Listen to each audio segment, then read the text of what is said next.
एक बार आप सबका फिर स्वागत है हमारे इस कार्यक्रम में। और आज हम बात कर रहे हैं दोस्तों कि जब भी हम गलत होंगे, सारे दिन में हमसे बहुत सारी गलतियां हो सकती हैं।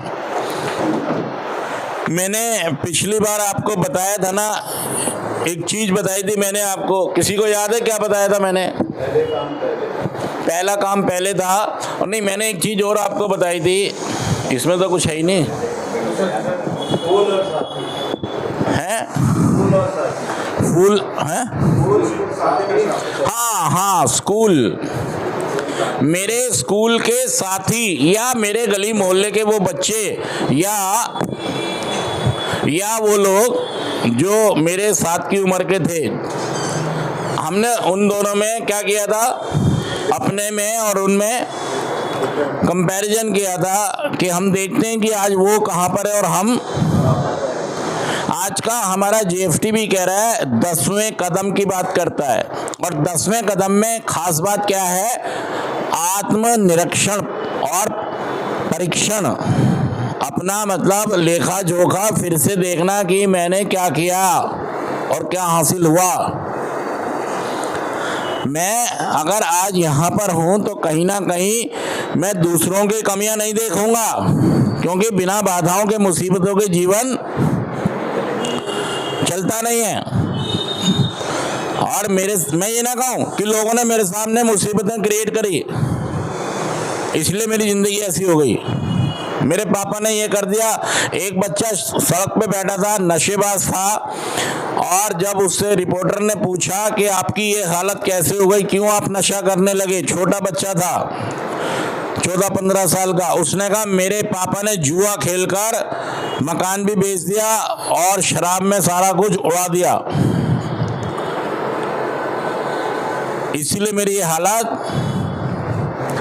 क्या देखिए, ये एक तर्क इसलिए तो हम मान सकते हैं कि हाँ, उसको एक अच्छा माहौल नहीं मिला, ये भी एक तर्क है, ये भी तथ्य है। लेकिन क्योंकि जिंदगी चुनौतियों से, बाधाओं से, तो हमें इसका सामना भी करना चाहिए। कहीं ना कहीं उस बच्ची की मानसिक बौद्धिक शक्तियां उतनी नहीं थी कि वो इन बातों से लड़ पाता, कि मैं उन चीजों का सामना कर पाता। उसका सामना पॉज कर दो। वो बच्चा उनका सामना। तो और भी बहुत सारी ऐसी चीजें होती हैं जो हमको, हमारी दिशा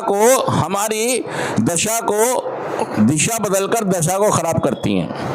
हमारे साथ भी वही हो गया कि वो लोग तो तरक्की पे चले गए। राहुल, तुम्हारे साथ कई लोग ऐसे होंगे, तुम्हारे साथ भी होंगे, जो आज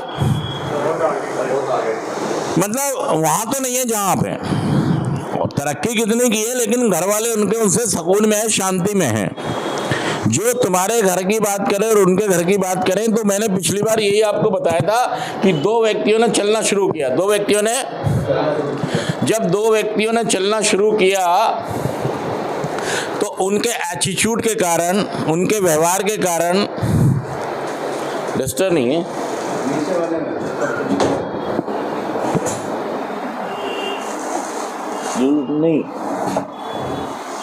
नहीं,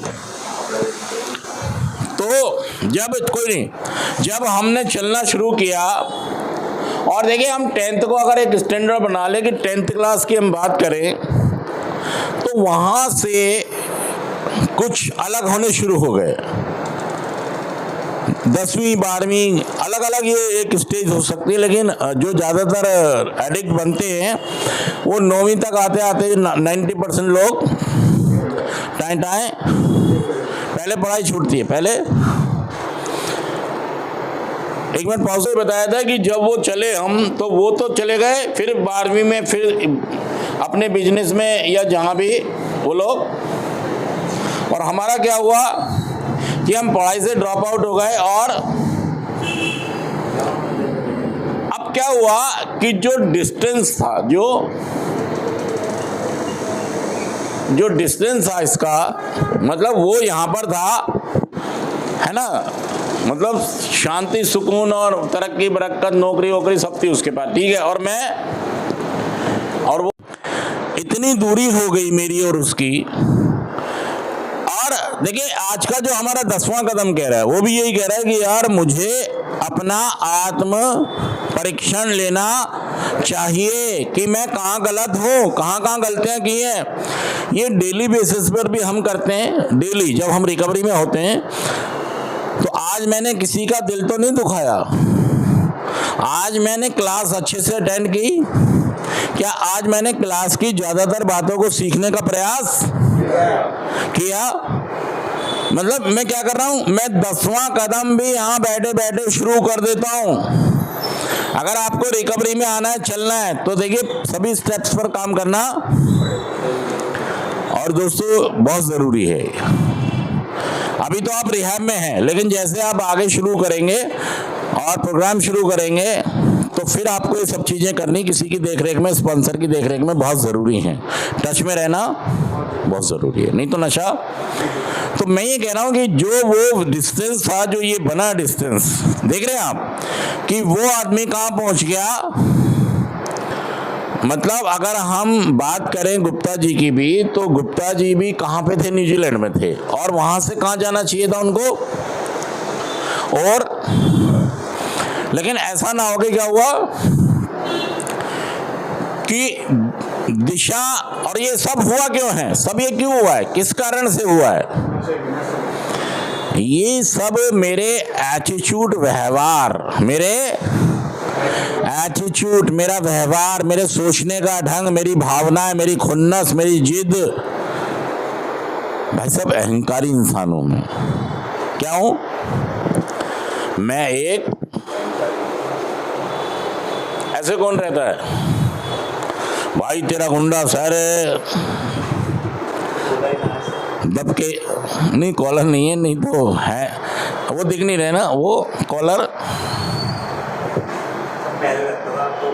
नहीं, आपको नर्मदा लानी है। ये कह रहा है 10वां कदम कि मुझे अपना आत्म निरीक्षण, अपनी इन्वेंट्री रोज लेनी है। क्या मैं क्लास में बैठे हुआ पानी पेशाब की परमिशन है? राहुल जब भी मेरी क्लास में बैठता था पानी पीने पेशाब करने जरूर, मुझे अच्छे से याद है। मुझे इसने उठ के जाना ही जाना है, इसने उठ के, या कई बार इसका मन भी नहीं होता था क्लास करने का, ये जाता था और वापस आता ही नहीं था। मैं साफ कह रहा हूं देखिए कि अगर आप ऐसा व्यवहार करेंगे तो फिर रिहैब में आप सीख कर नहीं जाएंगे, क्योंकि जो आपको क्लास हो रही है ना, देखिए मैं सही बता रहा हूं आपको कि हर इंसान अपने अनुभव के आधार पर आपसे बात करता है। अगर कोई MSW आ रहा है उसके पास एक अलग अनुभव है, कोई साइकोलॉजिस्ट आ रहा है उसके पास एक अलग अनुभव है, नमित आ रहा है तो उसके पास एक अलग अनुभव है, मैं आ रहा हूं तो मेरे पास एक अलग अनुभव है, डॉक्टर आ रहे हैं तो उनके पास एक। तो सबसे महत्वपूर्ण क्या है आपके लिए, उस बात को समझें। सभी के पास महत्वपूर्ण बातें आपके लिए, लेकिन सबको बहुत दिल से, आत्मा से सुनना, समझना और उन्हें अपने पास मजबूती से पकड़ के रख लेना। ये आपको यहाँ पर इतना सी काम करना है कि लगन से, हिम्मत से, मेहनत से मुझे सीखना है, मुझे नहीं तो भाई साहब नशा नहीं छोड़ेगा आपको। क्योंकि हमारे देखिए हुआ क्या है कि नशे के कारण बहुत सारी चीजें क्या हो गई हैं, जो आपने अस्वस्थता फैला दी है ना, तो ये आपसे हिसाब मांगेगी। क्या मांगेगी?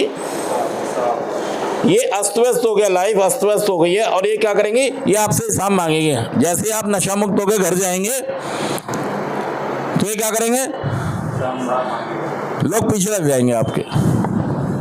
कोई कुछ बोलेगा, कोई